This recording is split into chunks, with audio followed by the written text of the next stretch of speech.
Mathematicians call this the most beautiful equation ever written.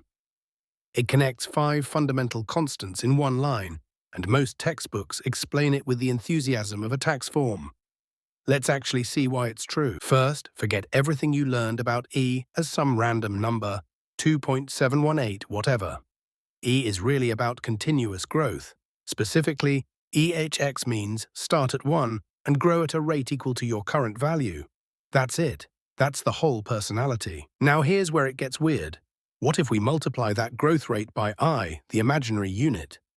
Multiplying by I doesn't stretch numbers, it rotates them 90 degrees.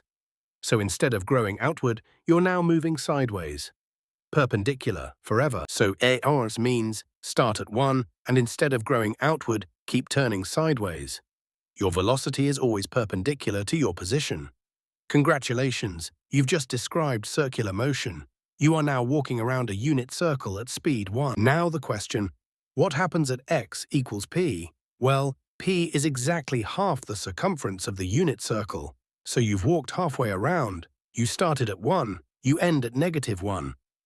This is not a coincidence. This is geometry doing so. L to p equals negative. 1 add 1 to both sides and you get 0. That's the whole trick. Continuous growth, twisted 90 degrees by I, walked halfway around a circle and lands perfectly at -1. 5 constants, 1 equation, 0 coincidences. Beautiful, right?